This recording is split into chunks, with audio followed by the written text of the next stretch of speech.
Hi everyone, welcome to Dear Coding and welcome to the brand new course of C Programming। आज हम first C programme बनाएंगे।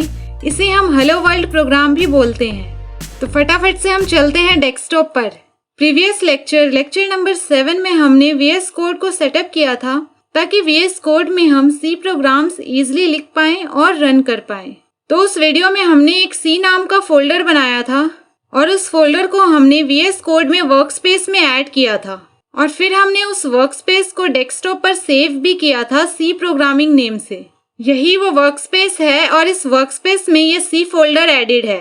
तो इस workspace पर हम सिंपली डबल क्लिक करेंगे और ये VS कोड में ओपन हो गया और इस वर्कस्पेस के अंदर ये C फोल्डर है।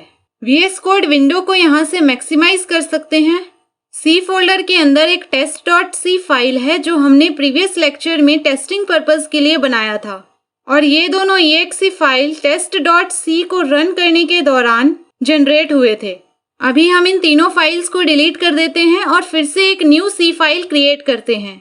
तो इन तीनों फाइल्स को सिलेक्ट करेंगे। पहले एक फाइल को सिलेक्ट किया, फिर कीबोर्ड पर शिफ्ट बटन दबाकर यहाँ जो लास्ट फाइल है इसको सिलेक्ट करेंगे। इससे ये तीनों फाइल्स सिलेक्ट हो जाएंगे। अब इस पर राइट क्लिक करेंगे, फिर स्क्रॉल अप करेंगे और फिर यहाँ नीचे डिलीट पर क्लिक करेंगे। इसके बाद मूव टू रिसाइकल बिन पर क्लिक करेंगे और ये तीनों फाइल्स डिलीट हो गई। अब यहाँ न्यू फाइल आइकन पर क्लिक करेंगे और एक न्यू C फाइल क्रिएट करेंगे। इसका नाम लेट से हम रखते हैं hello world.c। फिर एंटर प्रेस कर देना है। आप इस C फाइल को हेलो वर्ल्ड की जगह कोई और नाम भी दे सकते हो। अब इसी फाइल के अंदर हम अपना first C program hello world program लिखेंगे। डियर स्टूडेंट्स, हम जो ये फर्स्ट C प्रोग्राम बनाने जा रहे हैं ये हेलो वर्ल्ड प्रोग्राम है। ये प्रोग्राम स्क्रीन पर हेलो वर्ल्ड प्रिंट करेगा। हम स्क्रीन पर कोई और टेक्स्ट भी डिस्प्ले करवा सकते हैं, कोई और टेक्स्ट भी हम स्क्रीन पर प्रिंट करवा सकते हैं, पर हम जो अभी प्रोग्राम लिखेंगे उसमें हम स्क्रीन पर हेलो वर्ल्ड प्रिंट करवाएंगे। ये बहुत ही सिंपल सा प्रोग्राम है। जनरली हम जब कोई भी न्यू प्रोग्रामिंग लैंग्वेज सीखते हैं तो उसमें फर्स्ट C प्रोग्राम हमारा हेलो वर्ल्ड का ही होता है। इसे आप प्रोग्रामिंग वर्ल्ड का छोटा सा रूल समझ लो। Enough talking, let's write our program now. Int main parenthesis, बाहर आएंगे स्पेस कर्ली ब्रेसेस, एंटर, फिर से एंटर, रिटर्न 0 सेमीकोलन। ये लाइंस आपको हर C प्रोग्राम में लिखा हुआ मिलेगा ही मिलेगा। ये मेन फंक्शन है। कोई भी फंक्शन होता है उसके आगे हम ये पैरेंथेसिस लगाते हैं, उसके बाद कर्ली ब्रेसेस लिखते हैं और फिर हमें जो भी कोड लिखना होता है वो हम इन्हीं कर्ली ब्रेसेस के अंदर लिखते हैं। तो हर C प्रोग्राम का मेन फंक्शन एंट्री पॉइंट होता है। हर C प्रोग्राम मेन फंक्शन से ही एग्जीक्यूट होना स्टार्ट करता है। Program execution begins with main. Main एक फंक्शन है। फंक्शन क्या होता है? A function is nothing but a container for a set of statements. मतलब एक फंक्शन के अंदर काफी सारे स्टेटमेंट्स होते हैं। जैसे मेन फंक्शन के अंदर अभी ये स्टेटमेंट लिखा है रिटर्न 0। एक C प्रोग्राम में एक से ज्यादा फंक्शंस हो सकते हैं, पर अभी सिंप्लिसिटी के लिए हम जो भी प्रोग्राम्स बनाएंगे उसमें सिर्फ एक ही फंक्शन होगा। अब सिर्फ एक फंक्शन यानी वो मेन फंक्शन ही होगा, कोई और नहीं हो सकता। क्यों? क्योंकि मेन फंक्शन मैंडेटरी है हर C प्रोग्राम में। हर C प्रोग्राम में मेन फंक्शन तो होगा ही होगा। इसके अलावा एक C प्रोग्राम में और फंक्शंस हो भी सकते हैं या नहीं भी हो सकते हैं, पर मेन जरूर होगा। इसीलिए इस फंक्शन का आप नाम भी देख सकते हो, क्या है? मेन।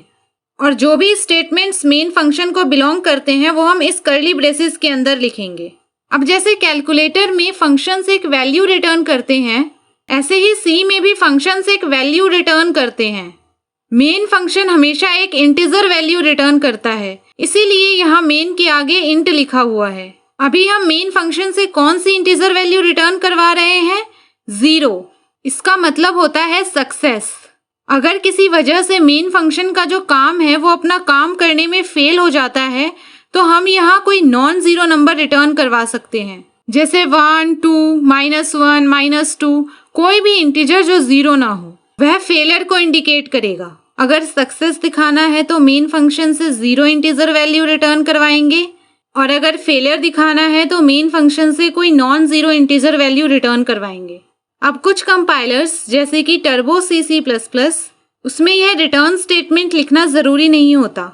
उन कंपाइलर्स में हम यह रिटर्न स्टेटमेंट हटा सकते हैं और फिर उस केस में क्योंकि मेन फंक्शन अब कुछ रिटर्न नहीं कर रहा, इसलिए अब यहाँ इंट की जगह वॉइड लिखेंगे। पर यह स्टैंडर्ड वे नहीं है मेन फंक्शन को लिखने का, इसलिए हम यही स्टैंडर्ड रूल फॉलो करेंगे, इंट मेन रिटर्न 0। तो हो सकता है कुछ सी प्रोग्राम्स में हमें रिटर्न 0 भी लिखा हुआ ना मिले, पर यह मेन फंक्शन तो हमें हर सी प्रोग्राम में लिखा हुआ मिलेगा ही मिलेगा। ओके, तो अब हम हेलो वर्ल्ड प्रिंट करवाते हैं। इसके लिए हम प्रिंटफ फंक्शन का यूज करेंगे। तो कीबोर्ड पर पहले तो टैब बटन प्रेस किया, उसके बाद प्रिंटफ, फिर कोई भी फंक्शन होता है उसके आगे हम पैरेंथेसिस लगाते हैं। उसके बाद इस पैरेंथेसिस से बाहर आएंगे और यहाँ पर सेमीकोलन लगाएंगे। मेन फंक्शन में जैसे पैरेंथेसिस के बाद कर्ली ब्रेसेस लगे हुए थे, वैसे हमने प्रिंटफ में पैरेंथेसिस के बाद कर्ली ब्रेसेस नहीं लगाए। ऐसा इसलिए क्योंकि प्रिंटफ एक रेडीमेड लाइब्रेरी फंक्शन है। इसको डिफाइन कहीं और किया गया है, इसका डेफिनेशन कहीं और लिखा गया है। यहाँ पर हम बस इसको कॉल कर रहे हैं। यहाँ पर हम प्रिंटफ फंक्शन को बस यूज कर रहे हैं, जबकि मेन फंक्शन को हम यहाँ पर डिफाइन कर रहे हैं।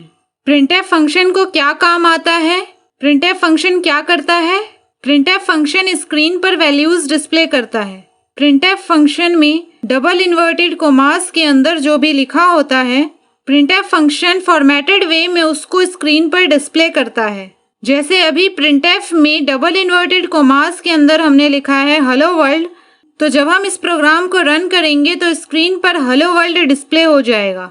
अब अगर हमें प्रिंटफ फंक्शन को यूज करना है तो प्रोग्राम में यहाँ सबसे ऊपर एक लाइन और ऐड करना होगा, हैज इंक्लूड, फिर एंगल ब्रैकेट्स का सिंबल होगा आपके कीबोर्ड में स्पेस बार के पास, उसको लिखना है।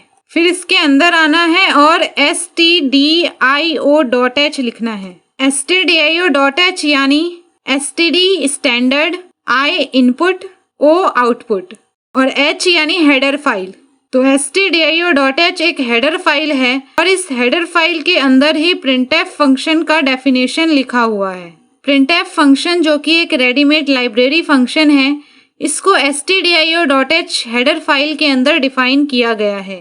तो अगर हम अपने प्रोग्राम में प्रिंटफ फंक्शन का यूज करते हैं तो प्रोग्राम की शुरुआत में stdio.h हेडर फाइल को इंक्लूड करना जरूरी है। हैज इंक्लूड क्या है? Hash include pre processor directive है। हैज इंक्लूड stdio.h फाइल में जो भी स्टेटमेंट्स लिखे हुए हैं उसको यहाँ इंसर्ट कर देगा। यह प्रोग्राम रन होने से पहले कंपाइल होगा। कंपाइल होने से पहले यहाँ कंपाइलर को हैज इंक्लूड stdio.h लिखा हुआ नहीं मिलेगा, बल्कि stdio.h के अंदर जो भी कंटेंट है वो यहाँ पर लिखा हुआ उसे मिलेगा। ओके, तो अभी हमें इतना डिटेल में नहीं जाना है। अभी हमें बस इतना याद रखना है कि ये has include pre processor directive है और stdio.h हेडर फाइल है। stdio मतलब स्टैंडर्ड इनपुट एंड आउटपुट। और अगर हम प्रोग्राम में प्रिंटफ फंक्शन को यूज करते हैं तो प्रोग्राम की शुरुआत में stdio.h हेडर फाइल को इंक्लूड करना नहीं भूलेंगे। बस इतना ही याद रखना है। अभी बहुत सिंपल प्रोग्राम है ये। प्रोग्राम हमने लिख लिया, अब हम इसको रन करते हैं। इसके लिए यहाँ पर रन बटन के बगल में यह जो डाउनवर्ड एरो है इस पर क्लिक करेंगे। उसके बाद रन कोड, या फिर आप अपने कीबोर्ड पर Ctrl+Alt+N भी प्रेस कर सकते हो। ठीक है, मैंने क्लिक किया और यहाँ टर्मिनल में आउटपुट लिखा हुआ आ गया हेलो वर्ल्ड। अच्छा, आपको पता है कि कोडिंग जल्दी सीखने का और अच्छे से सीखने का सबसे बेस्ट तरीका क्या है? कि आप खुद कोड लिखो। आप खुद अपना सिस्टम ऑन करो और ये पूरा code letter by letter type करो और रन करके आउटपुट देखो क्या आता है। यहाँ प्रिंटफ में हेलो वर्ल्ड की जगह कोई और टेक्स्ट डालकर देखो फिर क्या आउटपुट आता है। ठीक है, तो सिर्फ वीडियो देखना नहीं है, आपको प्रोग्राम को खुद अपने सिस्टम पर भी टाइप करना है और रन करना है। एटलीस्ट इन लेक्चर्स में जो मैं प्रोग्राम्स बनाकर दिखा रही हूँ उन्हें तो जरूर अपने सिस्टम पर खुद से टाइप करके देखना है, प्रैक्टिस करना है, तभी आप जल्दी बढ़िया प्रोग्रामर बन पाओगे। ओके, तो अभी तक जो भी मैंने इस प्रोग्राम में लिखे हुए हर एक वर्ड का मतलब आपको बढ़िया से समझाया है वो मैंने आपके रेफरेंस के लिए यहाँ पर रिटन फॉर्म में लिख दिया है।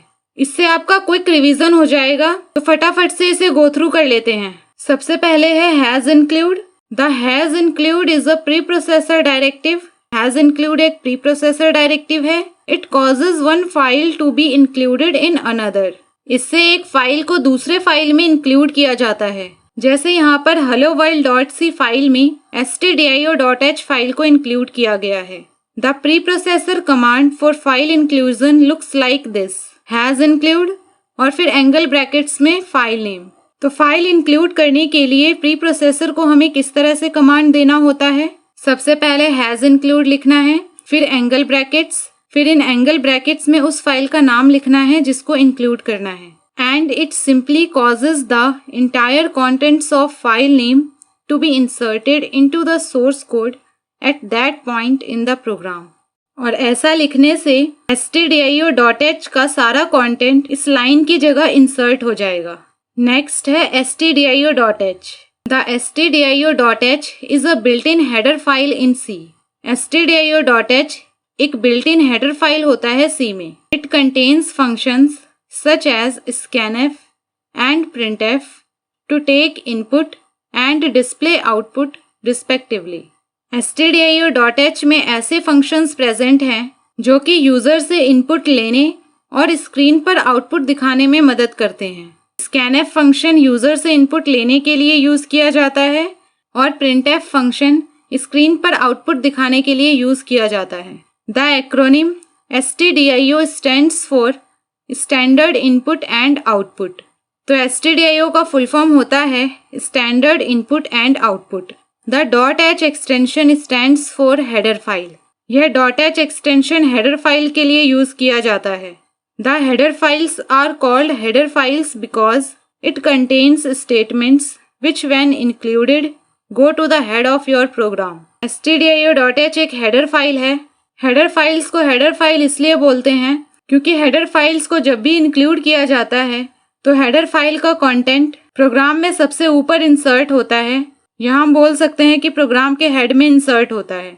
जैसे हमारा सिर, हेड वो सबसे ऊपर होता है। नेक्स्ट है main function. Main is a function. Every function has a pair of parenthesis associated with it. Main एक फंक्शन है और हर एक फंक्शन के बाद पैरेंथेसिस लगा होता है। A function is nothing but a container for a set of statements. एक फंक्शन के अंदर काफी सारे स्टेटमेंट्स होते हैं तो हम बोल सकते हैं कि फंक्शन कुछ सेट ऑफ स्टेटमेंट्स के लिए कंटेनर है। All statements that belong to main are enclosed within a pair of braces as shown below. वो सभी स्टेटमेंट्स जो मेन फंक्शन को बिलोंग करते हैं वो इस मेन फंक्शन के बाद कर्ली ब्रेसेस के अंदर लिखे जाते हैं। जैसे यहाँ पर ये दोनों स्टेटमेंट्स मेन फंक्शन को बिलोंग करते हैं। The execution of a C program starts from the main function. It is the entry point of a C program. जब भी कोई C प्रोग्राम को रन करते हैं तो सबसे पहले मेन फंक्शन को ढूंढा जाता है। मेन फंक्शन से ही C प्रोग्राम रन होना स्टार्ट करता है। इसे C प्रोग्राम का एंट्री पॉइंट बोलते हैं। Main function always returns an integer value, hence there is an int before main.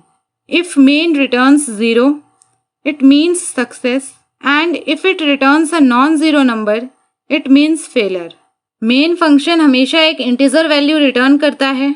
अगर मेन फंक्शन 0 रिटर्न करता है तो इसका मतलब होता है सक्सेस, और अगर मेन फंक्शन कोई नॉन ज़ीरो वैल्यू रिटर्न करता है तो इसका मतलब होता है फेलर। और क्योंकि मेन फंक्शन हमेशा एक इंटीजर वैल्यू रिटर्न करता है इसलिए मेन फंक्शन के आगे यहाँ पर हम इंट लिखते हैं। नेक्स्ट है printf function. In C programming printf is one of the main output function. It is a standard library function to send formatted output to the screen. printf एक output function है। यह एक standard library function है। printf screen पर formatted output print करता है। printf function में double inverted commas के अंदर जो भी लिखा होता है printf फंक्शन उसे एक फॉर्मेटेड वे में स्क्रीन पर डिस्प्ले करता है। In this program printf displays hello world text on the screen। यह जो सिंपल सा हेलो वर्ल्ड प्रोग्राम हमने बनाया है आर फर्स्ट C प्रोग्राम, इसमें printf फंक्शन स्क्रीन पर हेलो वर्ल्ड डिस्प्ले करता है। नेक्स्ट है return 0। The return 0 statement is the exit status of the program. In simple terms the program ends with this statement. Return statement एक C program end हुआ या नहीं यह बताता है। एक प्रोग्राम का एग्जिट स्टेटस बताता है। जब यह रिटर्न स्टेटमेंट रन हो जाता है तो प्रोग्राम एंड हो जाता है। प्रोग्राम एंड होने के बाद अगर 0 वैल्यू रिटर्न हुआ, मतलब प्रोग्राम को जो काम करना था उसने अपना काम सक्सेसफुली किया। पर अगर प्रोग्राम एंड होने के बाद कोई नॉन ज़ीरो वैल्यू रिटर्न होता है, इसका मतलब प्रोग्राम को जो काम करना था वो वह सक्सेसफुली नहीं कर पाया।